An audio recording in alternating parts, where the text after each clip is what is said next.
তেহরানের কেন্দ্রস্থলের রাস্তাটি জনাকীর্ণ, আর এই অগ্রযাত্রায় নেতৃত্ব দিচ্ছে সৈন্য বা সেনাপতিরা নয়, বরং নারীরা।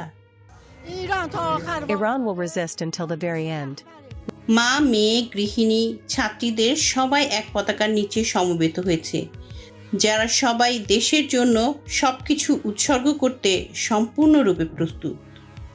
তাদের বক্তব্য, ইরান একেবারে শেষ পর্যন্ত প্রতিরোধ করবে। স্থানীয় সময় 17 এপ্রিল শুক্রবার ইরানের তেহরানে চলমান যুদ্ধের প্রতি একাত্মতা ঘোষণা করে এই বিশাল জমায়েত করে ইরানের নারীরা। আমাদের নেতা যাই সিদ্ধান্ত নিন না কেন, আমরা তাকে অনুসরণ করব। ট্রাম্প এখন ইরান নামক এক চোরাবালিতে আটকা পড়েছেন এবং তার কিছুই করার নেই, বললেন এই নারী।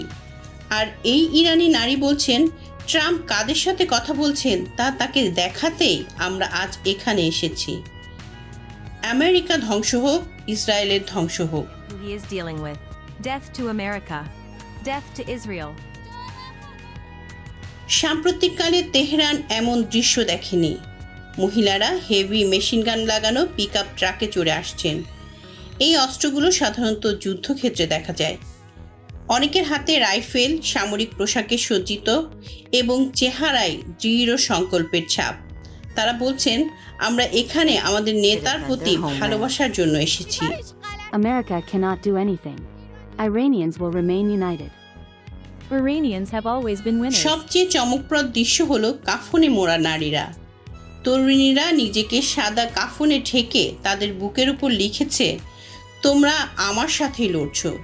এটি একটি শপথ, একটি সতর্কবাণী এবং একটি প্রতিশ্রুতি যে মৃত্যু তাদের থামাতে পারবে না।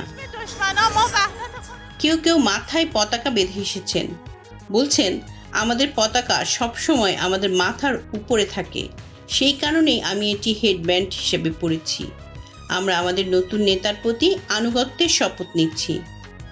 আমরা তাকে ঠিক সেভাবেই অনুসরণ ও সমর্থন করব, যেভাবে আমরা তার শহীদ পিতাকে করেছিলাম। As we did his martyred father. এই বিশাল জমায়েতে সব স্তর থেকে নারীরা এসেছেন।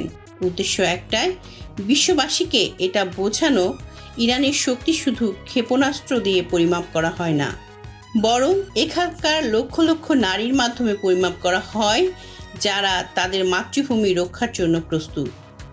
এটা ইরানি নারীদের এক ভিন্ন চিত্র, আর এমন এক চিত্র যা বিশ্ব খুব কমই দেখেছে।